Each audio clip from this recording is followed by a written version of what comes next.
The woman collapsed against the saloon door just as the blizzard swallowed the last trace of daylight, her frozen fingers leaving streaks of blood on the weathered wood before she crumpled into the snow that had already begun piling inside the threshold.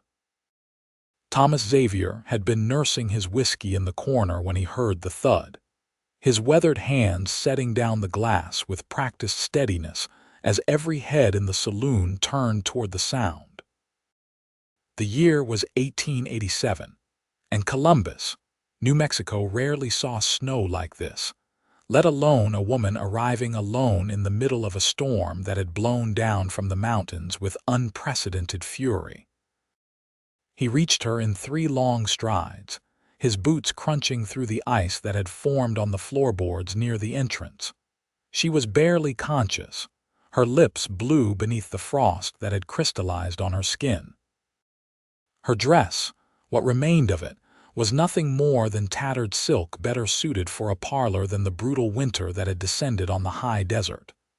No coat, no gloves, no shoes, just bare, bleeding feet and empty hands clutching at nothing but air and desperation. "Get Doc Morrison," Thomas ordered, lifting her carefully from the floor. She weighed almost nothing, all sharp angles and hollow spaces where softness should have been. "And someone close that damn door before we all freeze." The bartender rushed to comply while Thomas carried the woman to the back room where he sometimes slept when the ranch felt too empty and the memories too loud.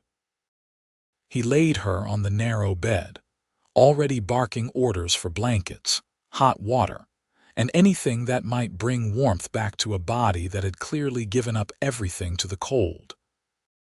Her eyes fluttered open once as he worked to wrap her in quilts, green as spring grass and just as unexpected in a face that gaunt and pale.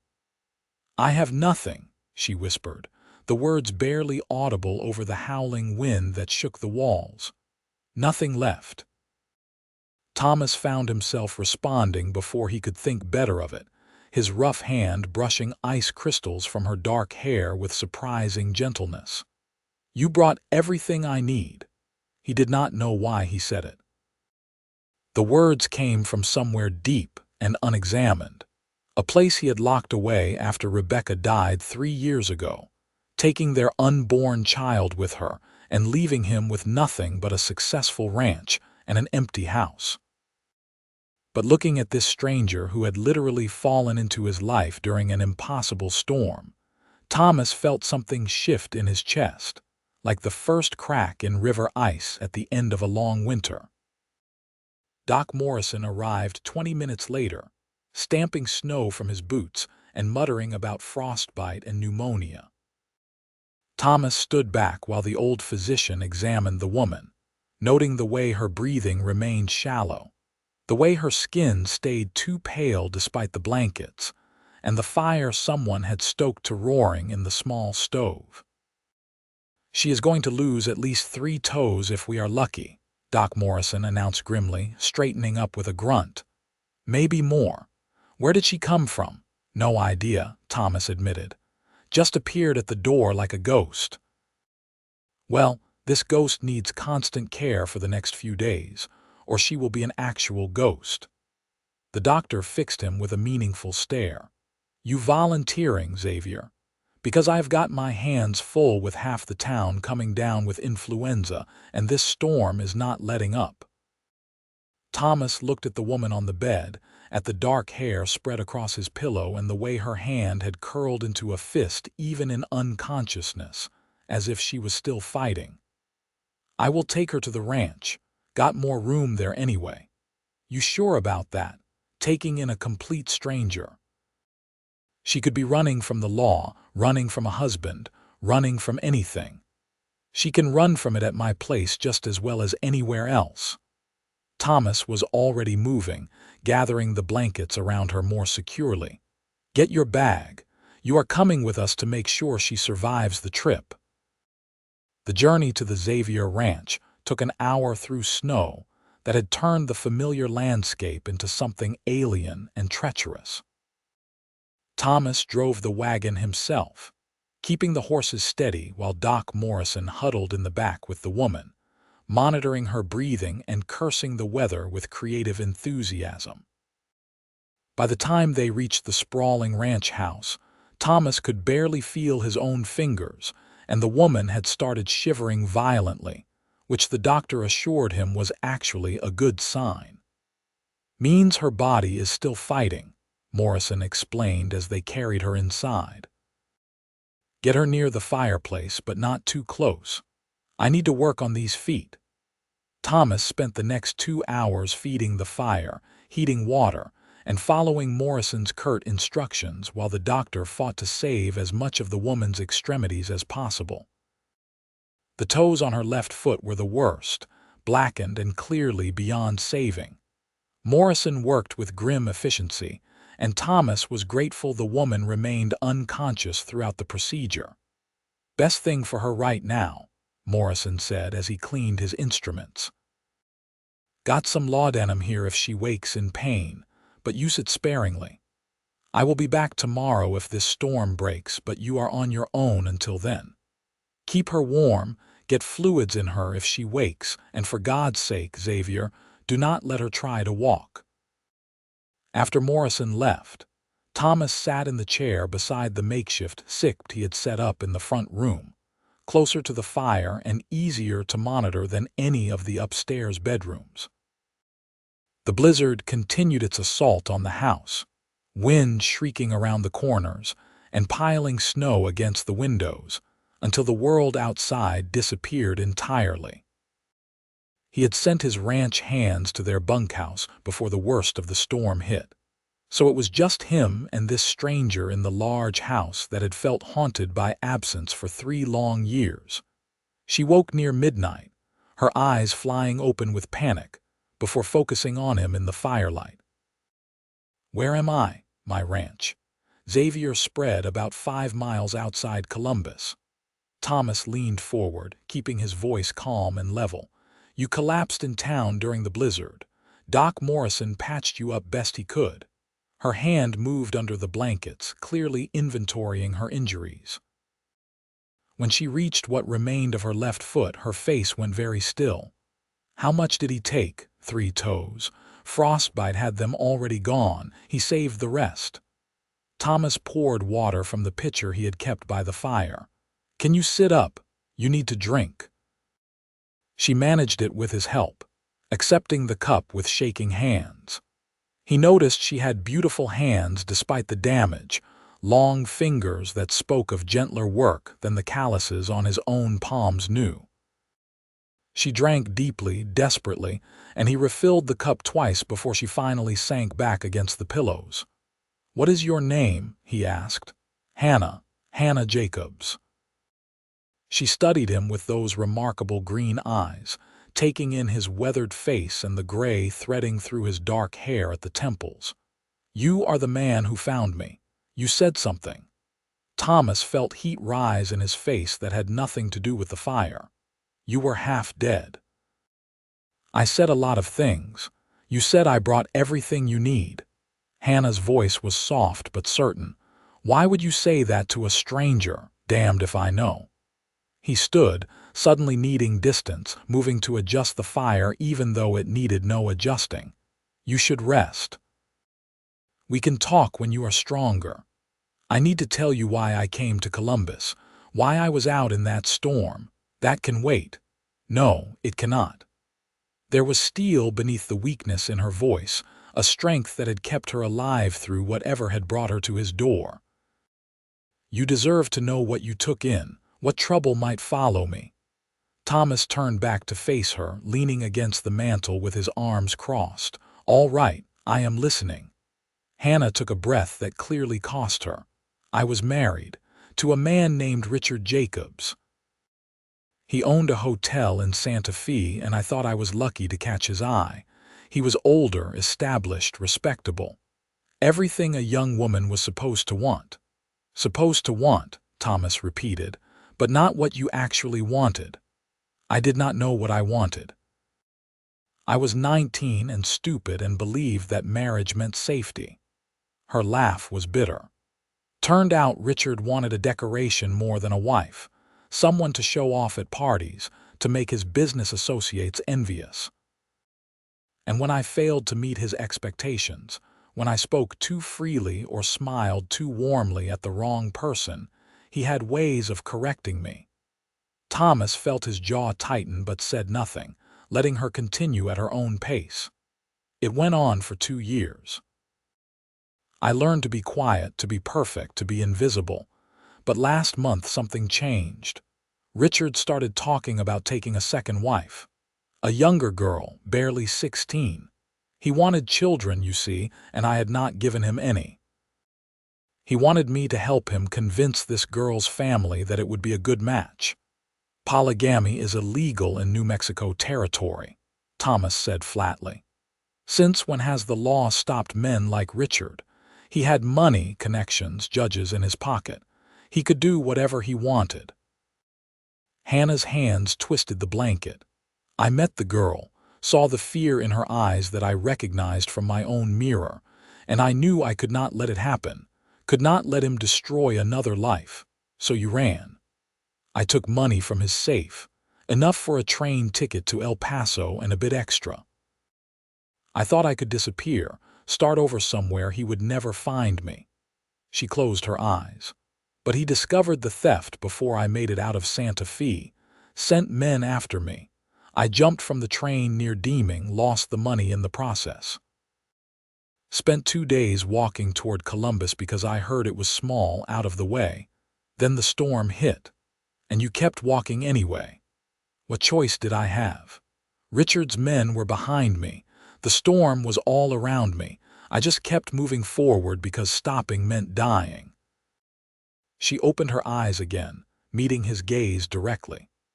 So now you know. I am a thief running from a powerful man who will not stop looking for me. If you want me gone when the storm breaks, I understand. You seem like a good man, and you do not deserve the trouble I bring. Thomas considered her words, weighing them against the strange certainty that had filled him when he first lifted her from the saloon floor. Rebecca had been dead for 3 years, and in that time he had built walls around himself that no woman in Columbus had managed to breach, though several had tried. He had told himself he was content with his horses and his cattle and the business of running one of the most successful ranches in the territory. But looking at Hannah Jacobs, broken and brave and waiting for him to reject her, Thomas realized he had been lying to himself. The emptiness had been eating him alive one quiet day at a time, and he had been too stubborn or too scared to admit it. "Here is what is going to happen," he said finally, moving back to the chair beside her bed. "You are going to stay here until you heal. No arguments. Once you are strong enough, we will figure out what comes next. As for your husband and his men, they will have to go through me to get to you. And I have got a ranch full of loyal hands who do not take kindly to men who hurt women. You do not know what you are offering. Richard is dangerous. So am I when properly motivated."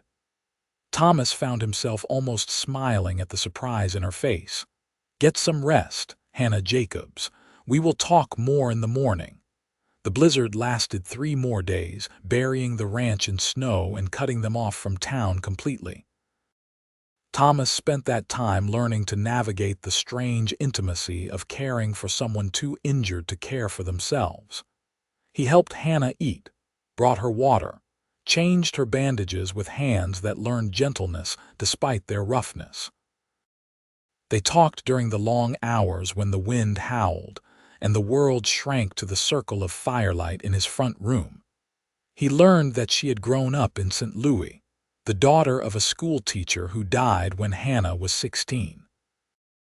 Her mother had passed years before, leaving her alone in the world and vulnerable to Richard Jacobs when he came through on business. The marriage had happened quickly, and by the time Hannah understood her mistake, she was trapped in Santa Fe with no money, no family, and a husband who viewed her as property. Thomas told her about the ranch, about building it from nothing with Rebecca at his side, about losing her to childbed fever and the baby girl who never drew breath. He had not spoken about Rebecca to anyone in years, had locked those memories away like precious and painful things. But something about Hannah made the words flow easier, made the grief feel less like a trap and more like a bridge between who he had been and who he might become. "You loved her very much," Hannah said on the third night, her voice soft in the darkness. "I did. Still do, in a way. But I think she would be angry at me for stopping living just because she could not stay." Thomas stared into the fire. 3 years is a long time to be alone. Yes, it is. Hannah's hand moved across the blanket, stopping just short of his own where it rested on the arm of his chair. "I was alone even when I was married. Maybe that is worse."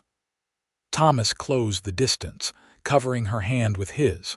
Her fingers were warm now, no longer the frozen claws that had clutched at nothing in the snow. She had brought nothing with her to his door, except pain and desperation. But somehow she had filled the empty spaces in his house with something he had almost forgotten existed: hope. Doc Morrison made it back on the 4th day when the storm finally broke, and the sun emerged with almost offensive brightness over the snow-covered landscape. He examined Hannah thoroughly, grunting approval at her progress and the care Thomas had provided. "Healing better than I expected," Morrison announced. "Though walking is going to be a challenge for a while. Those feet need more time before bearing weight." He gave Thomas a significant look. "Guess that means your guest will be staying a bit longer." "Guess so," Thomas agreed, not bothering to hide the satisfaction in his voice. After Morrison left, Thomas sat down to a real breakfast for the first time in days, setting a plate in Hannah's lap and taking his own to the chair that had become his customary spot beside her. "We need to talk about what happens next, I know. I cannot stay here indefinitely. It is not proper, and Richard will eventually track me here if he has not already." "Did I say anything about you leaving?" Thomas set down his fork. "What I meant was, we need to talk about how to keep you safe. Starting with making sure your husband knows you are under protection." "Thomas, you cannot fight Richard. He has money, influence, men who will do anything he says. And I have got 20 ranch hands who are loyal to their bones, connections of my own in the territory, and a reputation for not backing down from anything." He leaned forward. "More than that, I have got reason to fight. You gave me that." Hannah stared at him, something flickering in her green eyes that might have been hope or might have been fear. "Why are you doing this? You do not know me, do not owe me anything. Maybe I am tired of living half a life. Maybe you showing up in that blizzard was the universe telling me it is time to start caring about something again." Thomas reached for her hand again, marveling at how natural the gesture had become. "Or maybe I just know a good thing when it falls through my door. Either way, you are staying, and we are going to figure this out together." The next weeks passed in a strange sort of domestic rhythm that Thomas had not experienced since Rebecca died. Hannah grew stronger daily, graduating from bed to chair to tentative steps around the room with his support. The missing toes made her balance uncertain, but she approached physical therapy with the same grim determination that had kept her walking through a blizzard. His ranch hands accepted her presence with minimal questions, though Thomas knew they were curious about the woman who had appeared during the storm and taken up residence in the main house. He introduced her as a widow seeking work, which was close enough to the truth to sit easy with his conscience, and his foreman Miguel simply nodded and said they could always use someone who knew figures if she was interested in helping with the books. Hannah proved to have a gift for numbers that put Thomas's rough accounting to shame. Within a week of being mobile, she had reorganized his entire system, identifying expenses he had missed and finding ways to improve efficiency that would save hundreds of dollars over the season. She worked at the desk in his study, her dark hair pinned up and her tongue caught between her teeth in concentration. And Thomas found himself inventing reasons to interrupt her just to see her look up and smile. "You are staring again," she said one afternoon without raising her eyes from the ledger. "Just making sure you are not working too hard. Liar." But she was smiling as she said it, the wariness that had defined her first weeks gradually giving way to something softer and more open. "Go check on your horses, or mend a fence, or whatever it is ranchers do when they are avoiding actual work. I own the ranch. I can avoid work whenever I please. Then avoid it somewhere that is not hovering over my shoulder." She finally looked up, and the fondness in her expression made his heart do something complicated in his chest. "Though I suppose if you insist on staying, you could help me understand this entry from last March. Your handwriting is atrocious." Thomas moved closer, leaning over her shoulder to examine the page. Close enough to smell the soap she had used that morning, the faint scent of the lavender his housekeeper kept in the linen cupboard. Close enough to feel the warmth of her body and see the delicate line of her neck where her hair had escaped its pins. "It says yearling auction," he managed, his voice rougher than intended. "Sold 15 head to a buyer from Texas. And did this buyer actually pay?" Hannah tilted her head to look at him, bringing her face dangerously close to his own. "Because I cannot find a corresponding deposit. He paid. Check the entry for April. I held the money for him until he could arrange transport." They were close enough that he could count the faint freckles across her nose, see the exact shade of green in her eyes. Close enough that, when she drew a sharp breath, he felt it like a touch. The ledger lay forgotten between them as the moment stretched and transformed into something electric and undeniable. "Hannah," he said, her name a question and a prayer and a promise all at once. "Yes," she whispered, though he had not actually asked anything yet. But somehow she knew, the same way she had known everything important since that first night when she woke in his house and found safety after a lifetime of fear. Thomas kissed her then, careful and tentative, despite the want that roared through his blood. Her lips were soft beneath his, and when she sighed into his mouth, he felt something fundamental click into place inside his chest. This was right. This was what he had been missing. This was the everything she had brought him in the middle of a blizzard with empty hands and desperate eyes. When they finally broke apart, Hannah was flushed and breathing hard, her hand pressed against his chest where his heart hammered beneath the worn cotton of his shirt. "We should not have done that, probably not. I am still married. Legally, if not in any way that matters. I know. Richard will come eventually. This cannot end well. Let him come." Thomas cupped her face in his hand, rough calluses against soft skin. "I meant what I said that first night. You brought everything I need. I am not letting you go without a fight." Hannah closed her eyes, leaning into his touch with a trust that humbled him. "I never thought I would feel safe again. Never thought I would want someone's hands on me without flinching. You are safe here, with me. I promise you that. I know." She opened her eyes again, green as new grass and full of an emotion that made his breath catch. "That is what terrifies me. I am starting to believe you." They did not kiss again that day, but something had changed between them. A door opened that neither wanted to close. Thomas found himself watching for her smile, listening for her laugh, seeking out excuses to touch her hand or brush past her in the narrow hallway. Hannah bloomed under the attention like a flower that had been kept too long in darkness, her natural warmth and humor emerging as the fear receded. The hands noticed, of course. Miguel cornered Thomas in the barn one morning with a knowing look that made him feel like a boy caught stealing candy.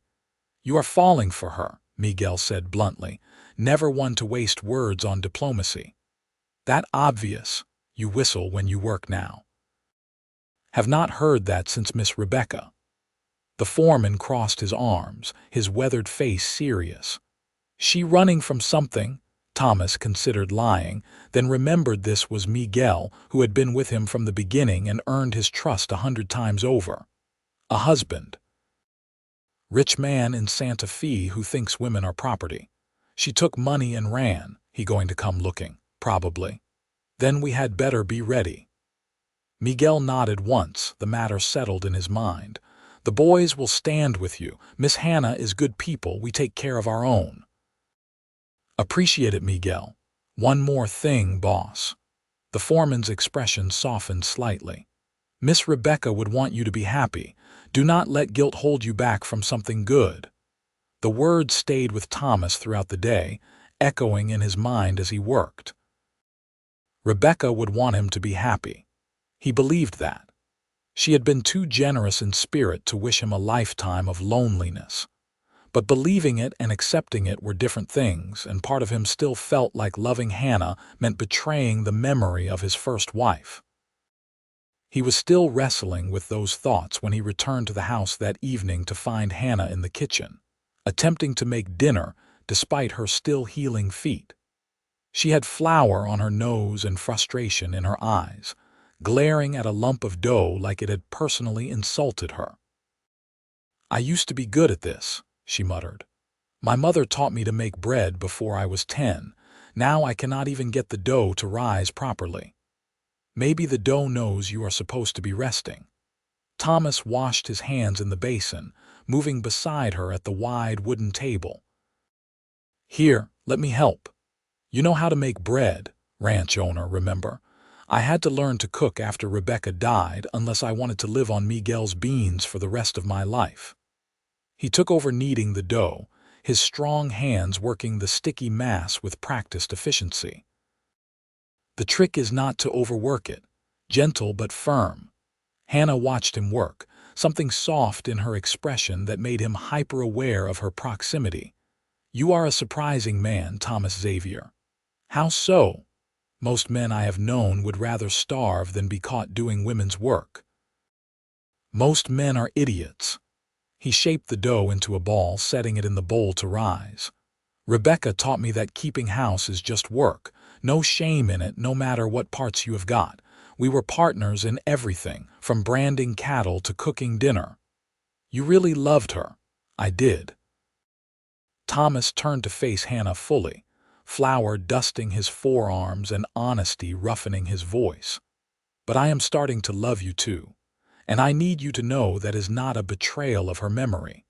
It is just making room in my heart for something new." Hannah's eyes filled with tears that she blinked away furiously. "I never thought I would want to hear those words again. After Richard, I thought I was broken, that he had destroyed whatever part of me knew how to love. You are not broken. Bent maybe, but not broken, just like me."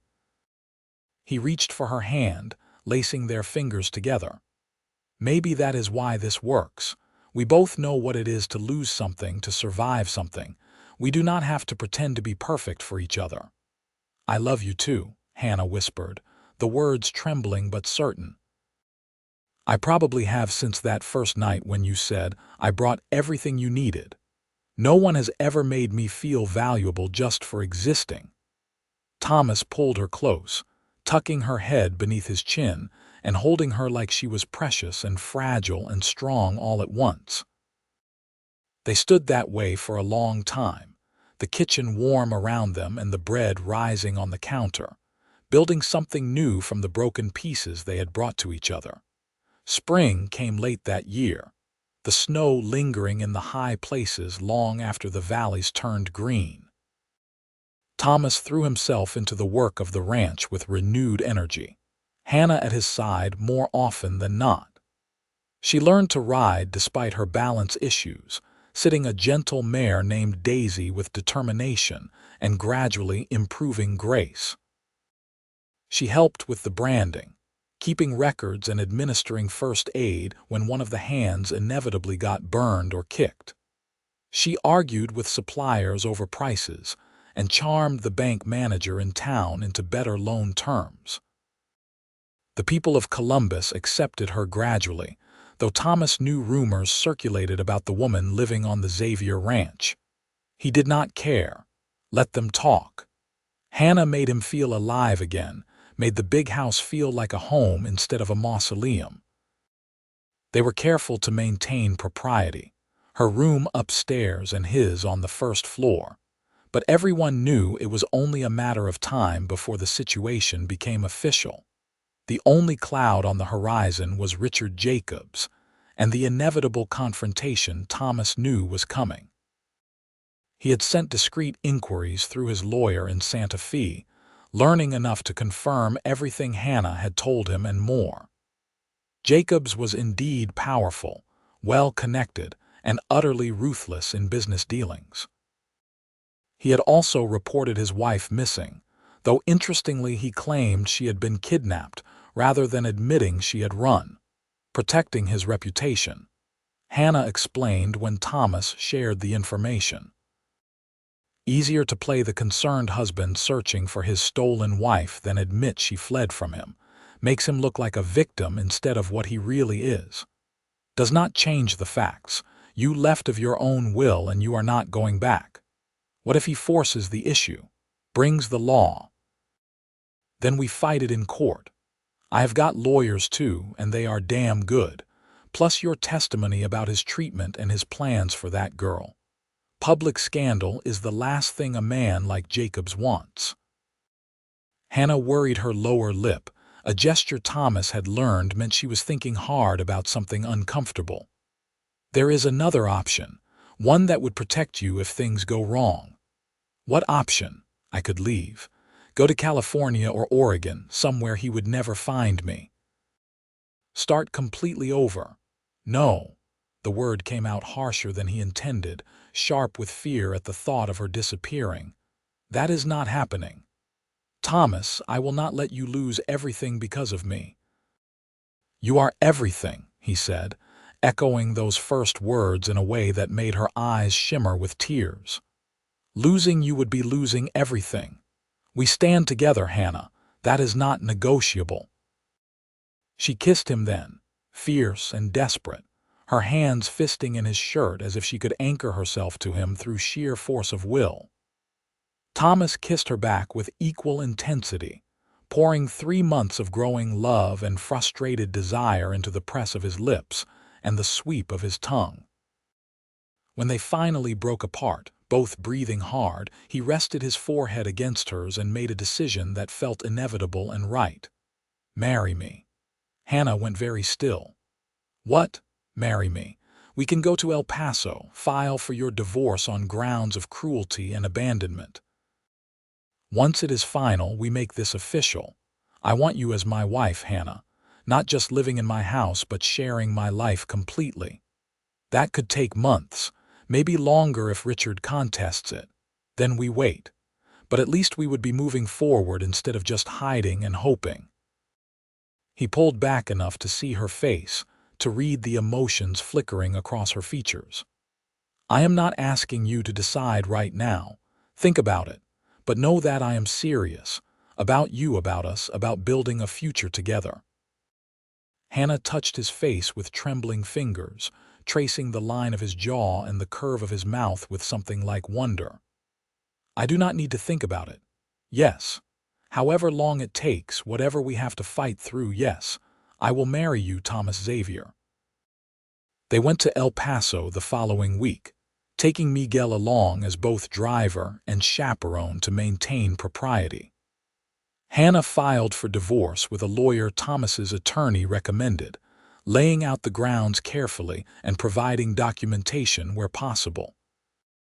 The lawyer was optimistic about their chances, especially given that Richard had not filed any counter-suit seeking his wife's return. He is probably hoping she will just disappear and save him the scandal, the lawyer explained. These things happen more often than you might think with men of his standing.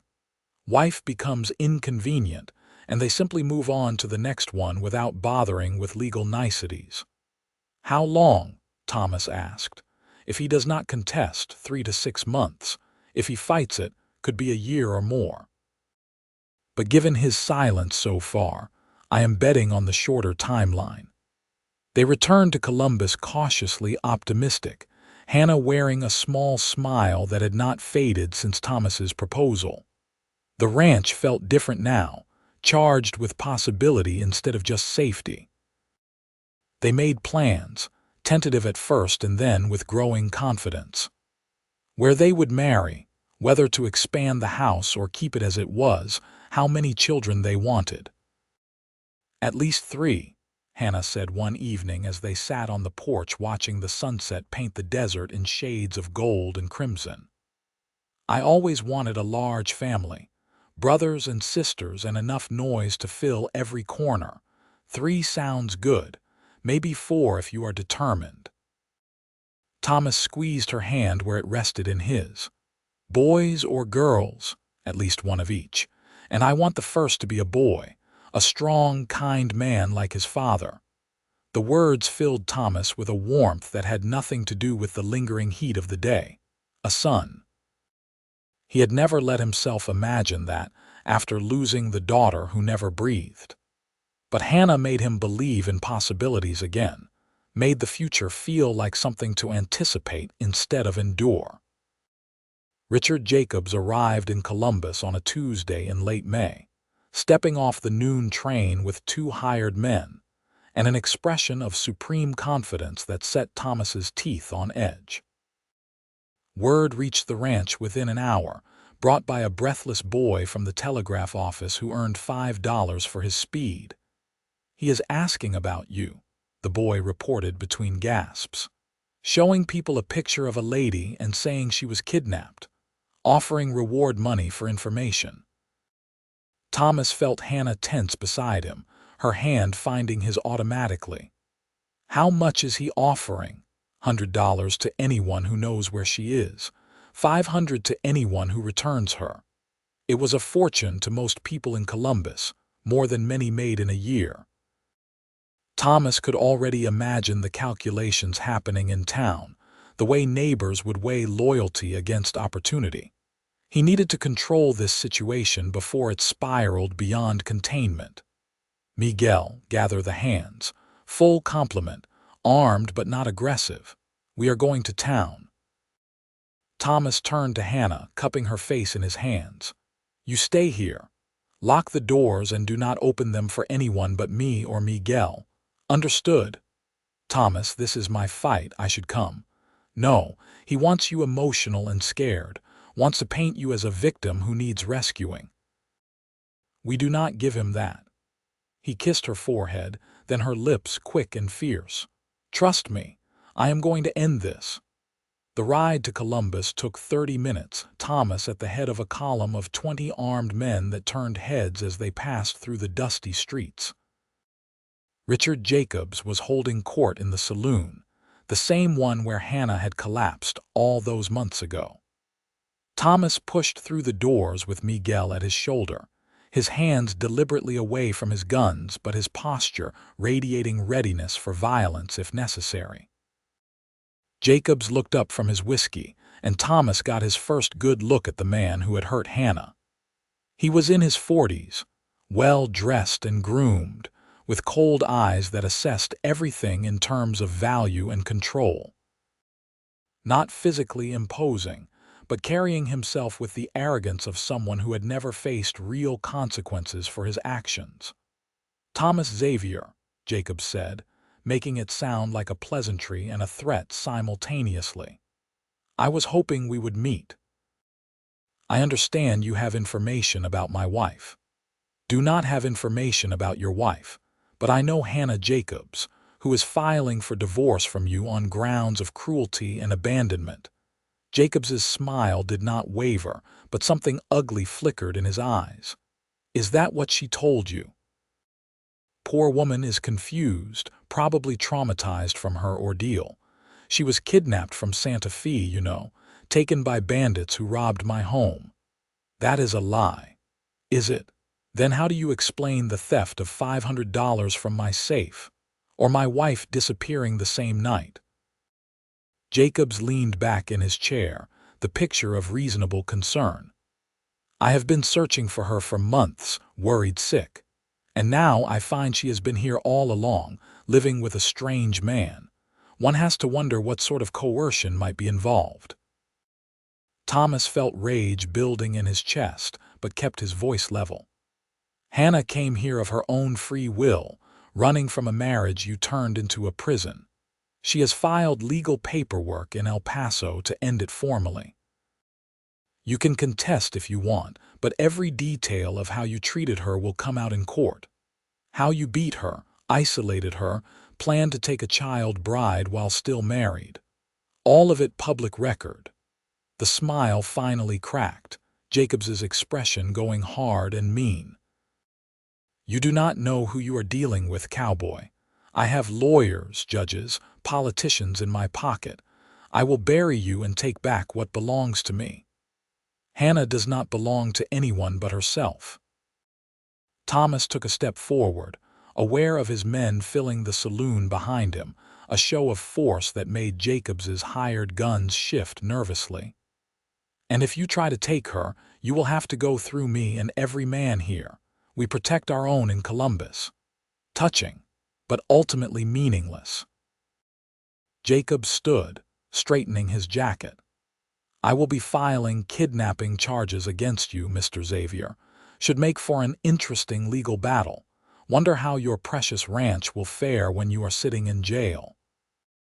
Wonder how your business will fare when every newspaper in the territory prints stories about your abuse and your plans to marry a 16-year-old girl," Thomas countered. "Because I guarantee you Hannah will testify to all of it. And unlike you, she does not have any reason to lie."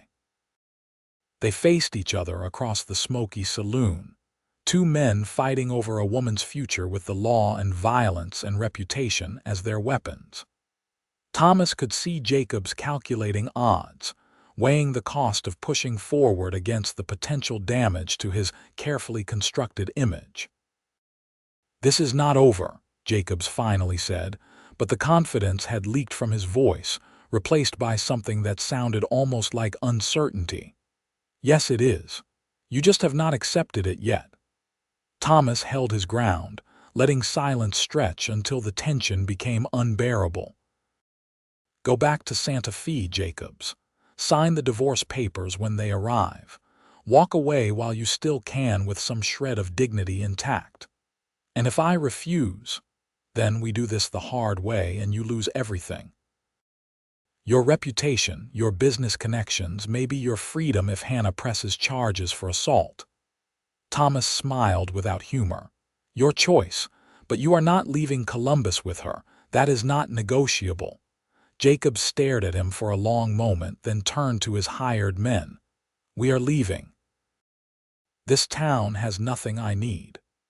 Thomas watched them go, not relaxing until the train pulled out of the station an hour later and Miguel confirmed they were truly gone. Only then did he allow himself to breathe fully, the adrenaline draining away and leaving him shaky with reaction. "Think he will stay gone?" Miguel asked. "Hope so. But we will keep watch just in case. And I am going to wire the lawyer, make sure he knows about this confrontation.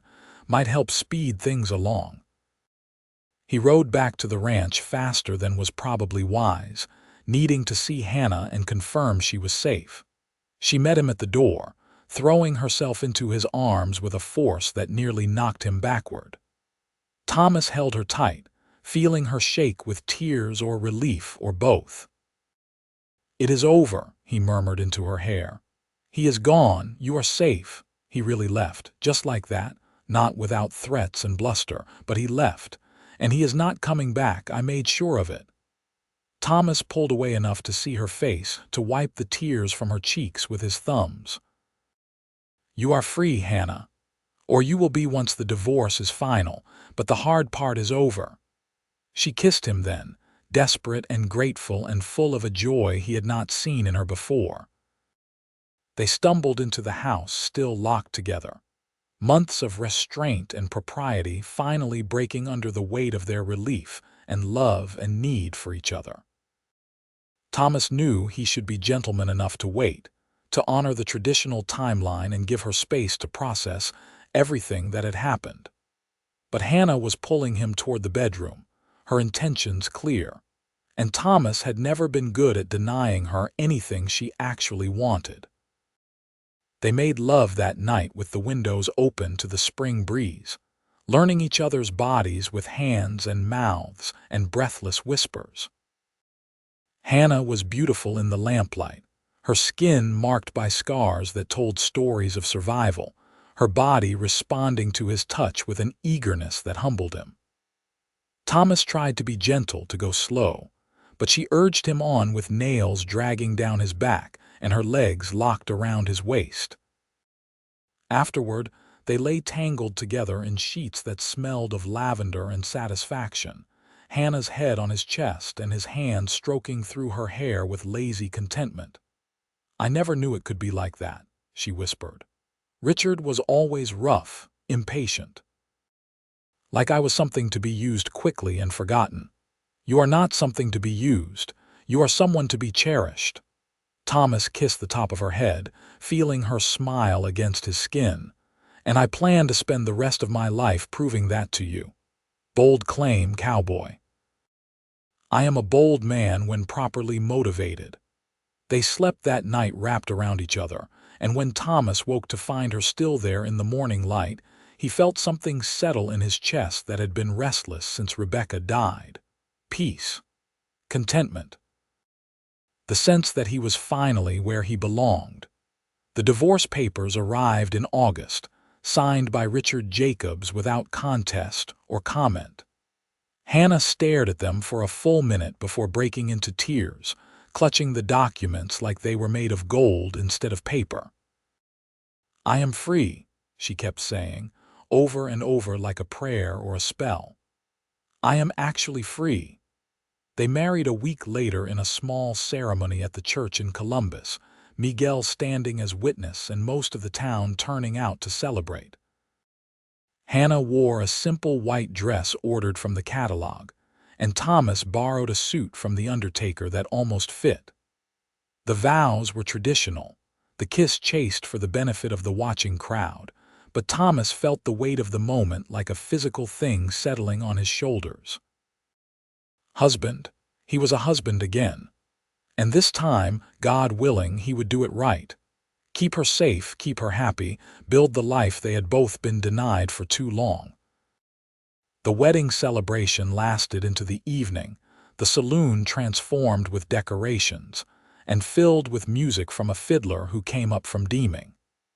Hannah danced with what seemed like every man in Columbus, her laughter bright and her face flushed with joy. Thomas watched from the bar, nursing a whiskey and feeling something dangerously close to complete happiness. "You done good, boss," Miguel said, appearing at his elbow with his own drink. "Miss Hannah is perfect for you. I know. Feel like I do not deserve her." "None of us deserve the good things we get. That is what makes them precious." The foreman clinked his glass against Thomas's. "To new beginnings." "To new beginnings," Thomas echoed, and meant it with every fiber of his being. They left the party around midnight, riding back to the ranch under stars so bright they seemed close enough to touch. Hannah sat in front of Thomas on his horse, her head resting against his shoulder and her body relaxed in a way that still amazed him. That she trusted him this completely, this unreservedly, felt like the greatest gift he had ever received. "Happy?" he asked as they approached the house. "Happier than I ever thought possible. You gave me my life back, Thomas, gave me myself back. You did the same for me. We saved each other." The first year of marriage passed in a blur of work and joy, and the small daily miracles of building a life together. Hannah transformed the house, adding curtains and rugs and all the soft touches it had lacked since Rebecca died.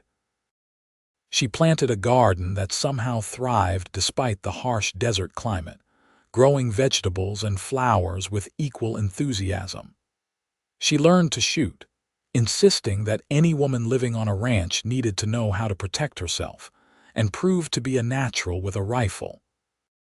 Thomas fell more in love with her every day, amazed by her strength and humor, and the thousand small ways she made his world brighter. They fought sometimes, sharp disagreements about money or land use or how to handle difficult situations, but they always talked through it, always came back to the fundamental truth that they were partners in everything.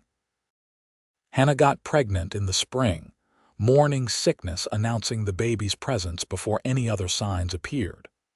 Thomas was terrified and elated in equal measure, memories of losing Rebecca making him cautious even as hope bloomed fierce and bright in his chest. "I am not Rebecca," Hannah said firmly when she caught him hovering for the third time in an hour. "I am young and healthy, and Doc Morrison says everything looks perfect. You need to relax. I cannot lose you, cannot go through that again. You are not going to lose me." She took his face in her hands, making him meet her eyes. "I am going to be fine. The baby is going to be fine. We are going to have the family we both want. Trust me," he tried. God knows he tried.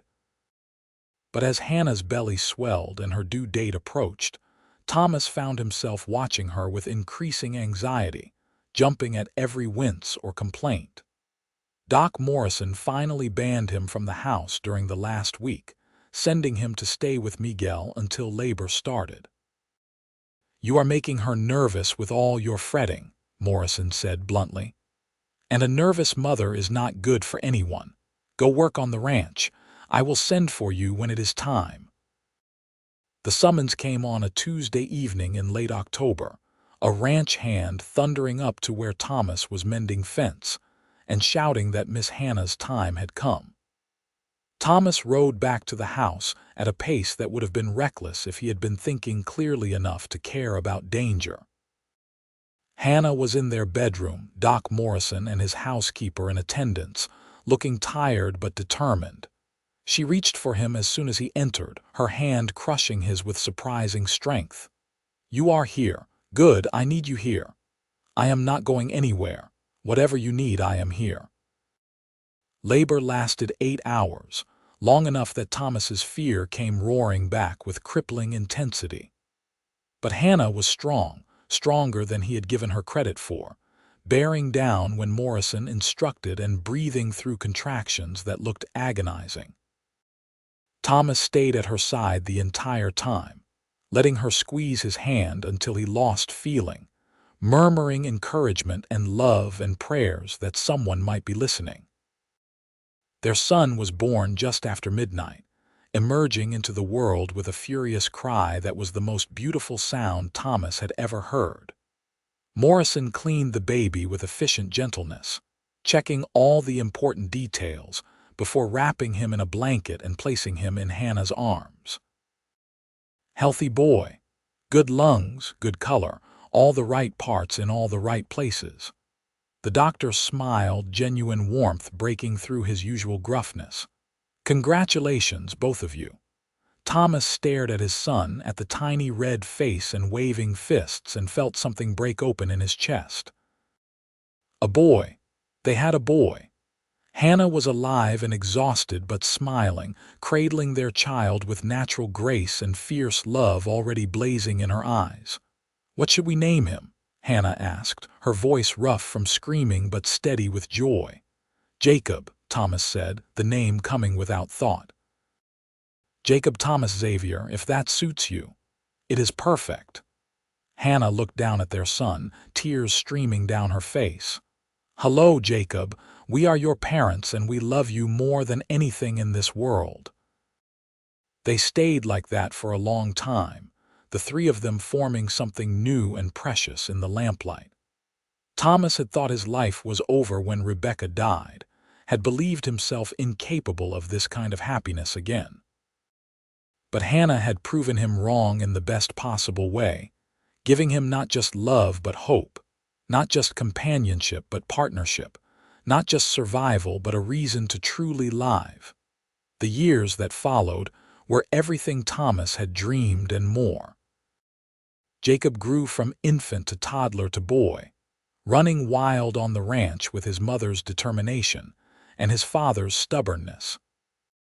Hannah had 2 more children in quick succession, a daughter named Sarah, and another son they called William, filling the house with exactly the noise and chaos she had wanted. The ranch prospered under their joint management. Hannah's business sense and Thomas's ranching experience combining to make the Xavier spread one of the most successful operations in southern New Mexico. They bought additional land, expanded the herd, built a new barn and bunkhouse to accommodate additional hands. Miguel retired eventually, turning over the foreman duties to his son while remaining close enough to offer advice and dandle the Xavier children on his knee. Columbus grew around them, transforming from dusty outpost to thriving town. The railroad brought more people, more opportunity, more connection to the wider world. Thomas and Hannah became pillars of the community, hosting church socials and town meetings, supporting the school and contributing to causes that mattered. Hannah never forgot where she had come from, using her own experience to help other women in difficult situations, offering sanctuary and support to those who needed it. They heard about Richard Jacobs occasionally through the network of gossip and newspapers. His hotel business had collapsed amid scandals about his treatment of employees, and he had eventually fled Santa Fe one step ahead of creditors and angry fathers. The last Thomas heard, Jacobs was working as a clerk in San Francisco, all his money and power stripped away by his own cruelty and arrogance.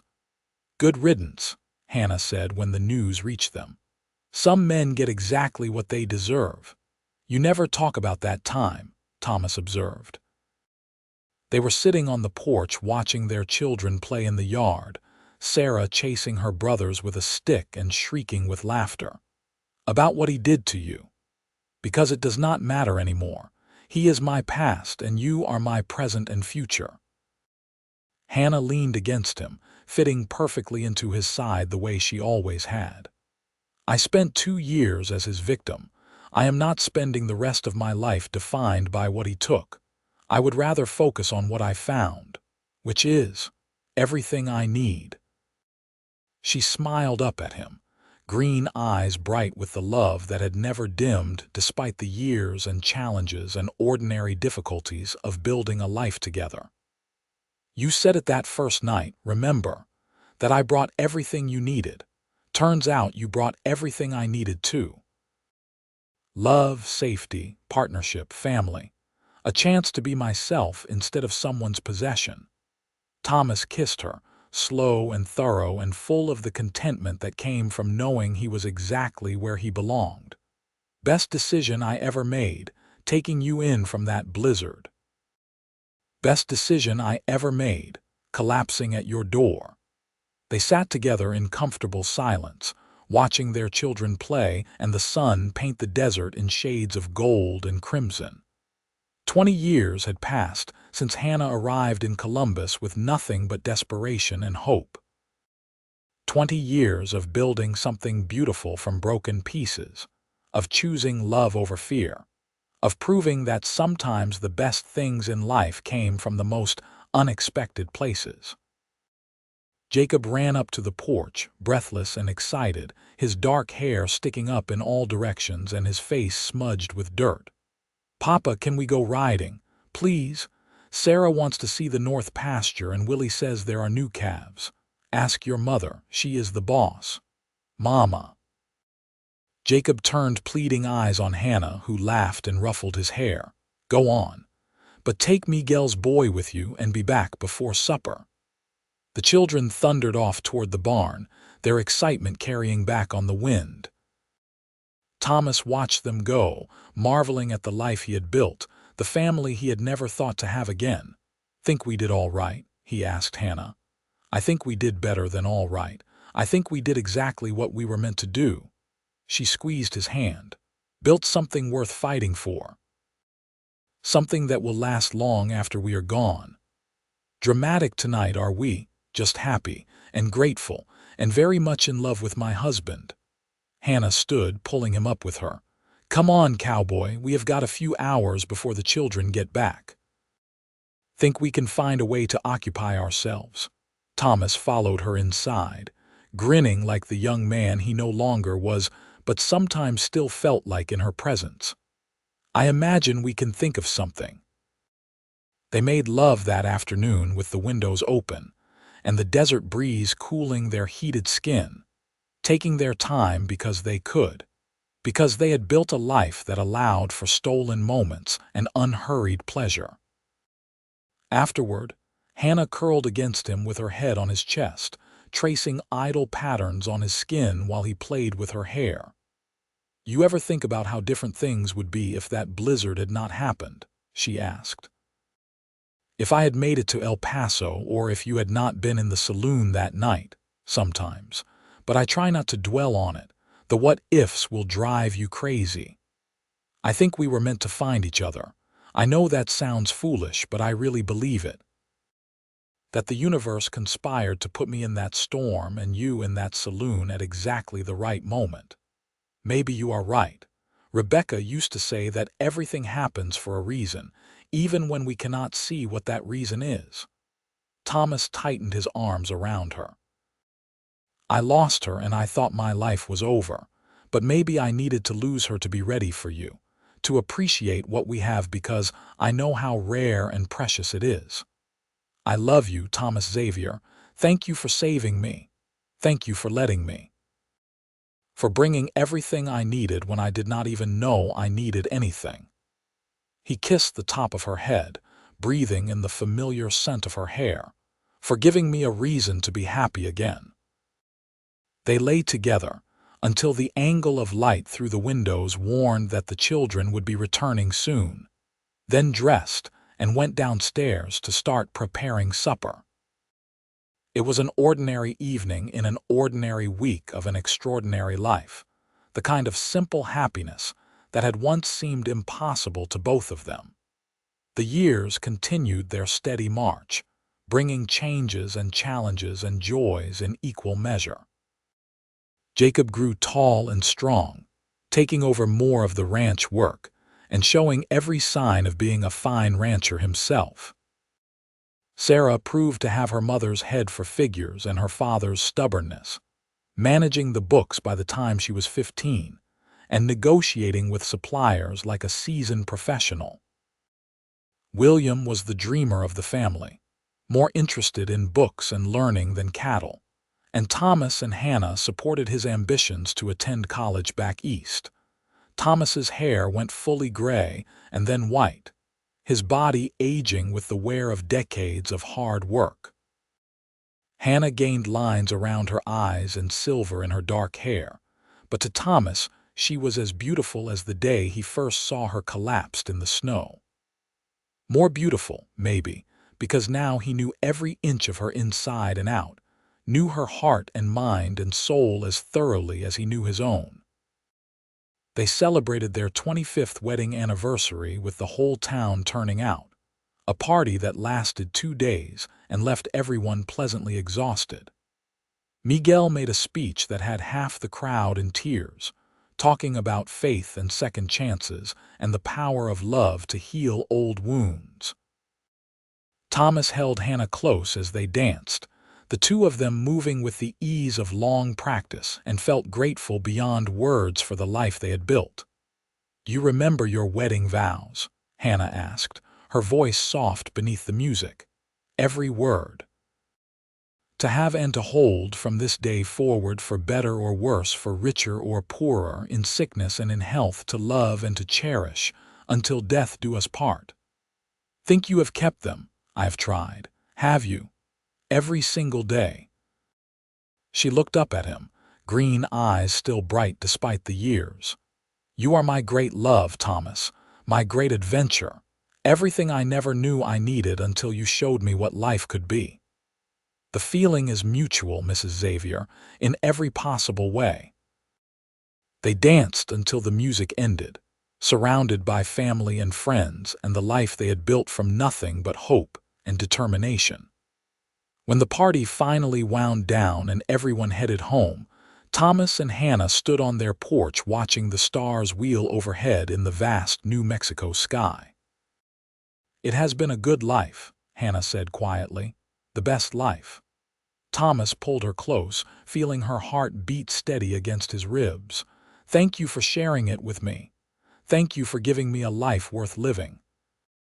They went inside together, closing the door on the cool night air and the distant sounds of celebration. The house was full of memories now, layered thick as paint on the walls, every room holding stories of love and laughter and the ordinary miracles of a family growing together. Jacob would take over the ranch someday, Thomas knew, and Sarah would manage the business side, and William would go make his mark on the wider world before coming home to visit with grandchildren and tales of adventure. But tonight, right now, it was just Thomas and Hannah in the house that had become their sanctuary, their fortress, their home. They climbed the stairs to their bedroom hand in hand, moving with the comfortable synchronicity of a quarter century together. Thomas helped Hannah with the buttons on her dress, his fingers still nimble despite the arthritis starting to claim his joints. She turned in his arms once the fabric fell away, standing before him in her undergarments with complete trust and unself-conscious grace. "I am old," she said, more observation than complaint. "Gray and wrinkled and nothing like the woman you married. You are perfect, more beautiful now than ever because I know everything you have survived, everything you have built. Every line on your face tells a story I helped write, and I treasure all of them." They made love that night with the tenderness of long familiarity, knowing exactly how to touch and move and breathe together. It was slower than their youth, less urgent but no less passionate, a celebration of bodies that had grown old together and hearts that had never stopped choosing each other. Afterward, lying in the darkness with Hannah's head on his shoulder and her hand over his heart, Thomas felt peace settle over him like a blanket. This was what he had needed all along. Not just love, but partnership. Not just companionship, but understanding. Not just someone to share his bed, but someone to share his life in all its complexity and difficulty and unexpected joy. "I love you," he whispered into her hair. "I love you too," she whispered back. "Always have, always will." They fell asleep like that, wrapped around each other the way they had been since that first night 25 years ago, when a blizzard brought a desperate woman to his door and changed both their lives forever. Outside, the desert night stretched vast and beautiful beneath stars that had witnessed countless stories of loss and redemption, hardship and hope. But none of those stories were quite like this one. None had the particular magic of two broken people finding each other in the wilderness and building something beautiful from their shared pain. None had the fierce determination of a woman who refused to stay a victim and a man who refused to stay alone. None had the perfect alchemy of timing and chance and choice that turned strangers into partners, partners into lovers, and lovers into something eternal. The years continued their inevitable progression, bringing grandchildren and great-grandchildren, watching Jacob marry and take over the ranch, celebrating Sarah's business empire and William's academic success. Thomas and Hannah grew old together gracefully, their love deepening with time like wine or good whiskey, becoming richer and more complex with every passing season. They sat together on the porch in their 70s, watching the sun set over land they had worked and loved for decades. Thomas's hand found Hannah's automatically, fingers interlacing with the ease of practice, and they sat in companionable silence as the sky turned from gold to crimson to deep purple. "You have any regrets?" Hannah asked, her voice soft in the cooling evening air. Thomas considered the question seriously, turning it over in his mind before answering. "I regret losing Rebecca and our daughter. That pain never completely goes away. but I do not regret anything that came after. Not taking you in, not falling in love, not building this life with you. If I could go back and change things, I would not. Because changing anything might mean losing you, and I would rather have had this life with all its challenges than an easier life without you in it. Hannah squeezed his hand, tears shimmering in her still green eyes. I used to wish I had never married Richard, never gone through those terrible years. But then I realized that suffering made me who I am, made me strong enough to run, brave enough to accept help, wise enough to recognize love when it found me. So I do not regret it anymore either. It was the path that led me here, to you, to this family, to this beautiful life. And I would walk through that pain again if it meant ending up exactly where I am. You are a wise woman, Hannah Xavier. I am a lucky woman, lucky that a cowboy was in a saloon on the right night. Lucky that a blizzard drove me to his door. Lucky that he saw something worth saving in a half-frozen stranger with empty hands. You brought everything I needed, Thomas said, repeating the words that had started it all. Still do, every single day. They sat together until the stars came out, comfortable in silence and presence, needing nothing more than each other and the life they had built. Eventually, they went inside to dinner prepared by their granddaughter, surrounded by family and noise and the chaotic joy of multiple generations under one roof. Thomas looked around the table at the faces gathered there, all of them connected to him and Hannah, all of them proof that love could survive anything and build something lasting. He thought about the man he had been before that blizzard, alone and grief-stricken and slowly dying inside. He thought about the woman who had collapsed at his door, desperate and terrified and stripped of everything but will. And he thought about how they had saved each other, two broken people who found wholeness in partnership, who proved that the best things in life often come from the most unexpected places, who built a legacy that would outlast them both. "Grandpa, tell us the story again," one of Jacob's children piped up. "About how you and Grandma met."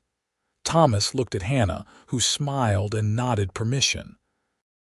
So he told it, the way he had told it dozens of times before to children and grandchildren who never tired of hearing how their family began. He told them about the impossible blizzard in the New Mexico desert, about the woman who arrived with nothing, about the words that had changed both their lives.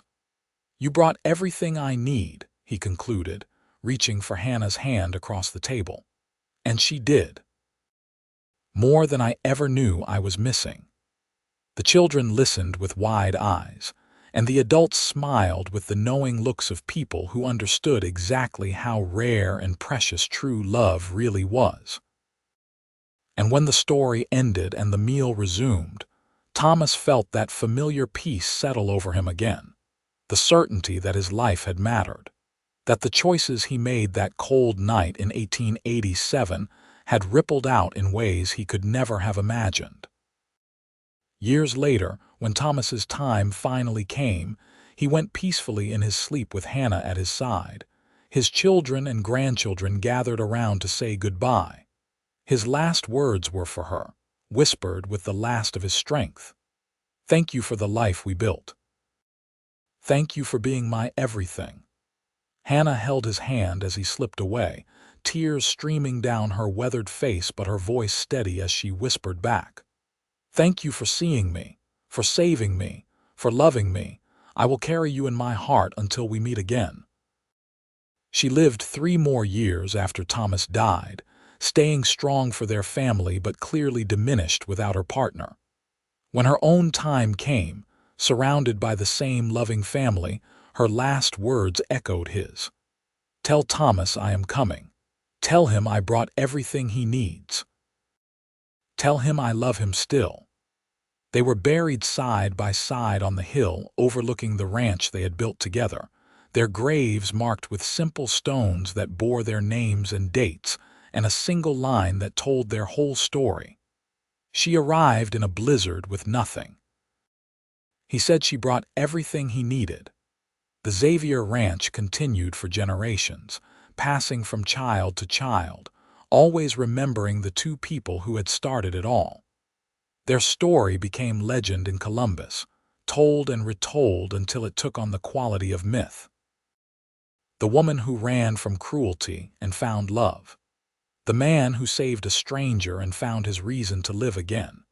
But at its heart, beneath all the retellings and embellishments, it was simply a true story about two people who needed each other at exactly the right moment.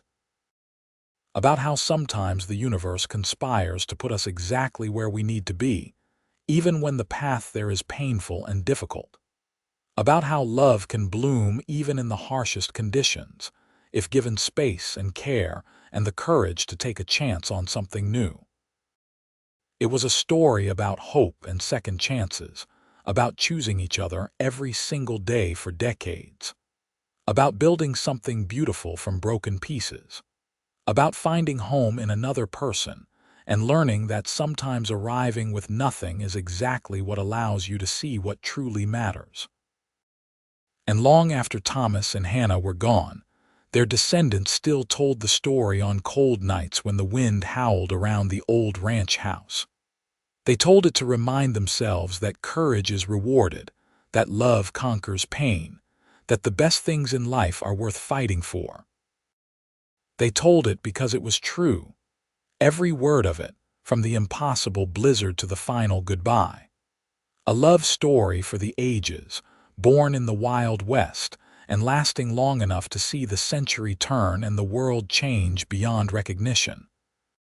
But through all those changes, through progress and loss and the inevitable march of time, one thing remained constant. The truth at the heart of Thomas and Hannah's story, the simple words that had started everything. You brought everything I need, and she had. God helped them both, she really had.